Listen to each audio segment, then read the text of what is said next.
మార్కాపురం నియోజకవర్గ తెలుగుదేశం పార్టీ కార్యకర్తలతో స్థానిక ఎమ్మెల్యే కందుల నారాయణరెడ్డి ఆత్మీయ కలయిక ఏర్పాటు చేశారు. పట్నంలోని సౌజన్య ఫంక్షన్ హాల్లో ఈ కార్యక్రమం జరిగింది. కార్యక్రమంలో పాల్గొన్న వారి కోసం కనుమ పండుగ సందర్భంగా సంపన్నమైన వంటకాలతో విందు ఏర్పాటు చేశారు. సాంస్కృతిక కార్యక్రమాలు అందరినీ అలరించాయి. ఈ కార్యక్రమానికి ముఖ్య అతిథిగా ఒంగోలు పార్లమెంట్ సభ్యులు మాగుంట శ్రీనివాస్ రెడ్డి విచ్చేశారు. కందుల వారి కుటుంబ సభ్యులు స్వయంగా భోజనాలు వడ్డించారు. మా మార్కాపురంకి ఇది కావాలి అది కావాలని అడగటం కూడా చూసినాం. ఖచ్చితంగా అవన్నీ అమలు చేసుకునే దాని కొరకు ఎన్నో ప్రణాళికలు కూడా మనం తయారు చేస్తాం. మార్కాపురం మున్సిపాలిటీని కూడా అందంగా తయారు చేస్తాం. ఇది మార్కాపురం మున్సిపాలిటీ అంటే చాలా చిన్నగా అనుకోకర్లేదు.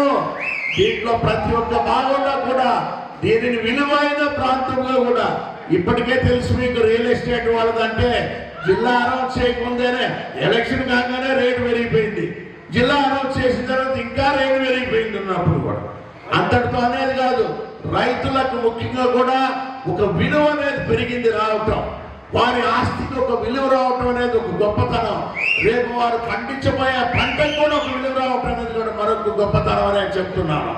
ఈ సంక్రాంతి పండుగలంటేనే ఈ సంవత్సరంలో 2026 సంవత్సరంలో మన మార్కాపురం పట్టణంలోనూ నియోజకవర్గాలలో ఇంకా అభివృద్ధి మనం చూడబోతున్నామని మీకు తెలుపుకుంటూ, మాగుంట కుటుంబం ఎప్పుడు కూడా ఎల్లవేళలో కూడా మీ సేవలోనే ఉంటుంది అనేది మీకు పదే చెప్తూనే ఉన్నాను. నేను మాగుంట కుటుంబం ప్రతిదీ మీ ఎప్పుడు కూడా ఈ ప్రాంతాలు పశ్చిమ ప్రాంతాల అభివృద్ధిలో ఏ విధంగా పాల్పంచుకోవాలని ఆలోచిస్తూనే ఉంటుందని కూడా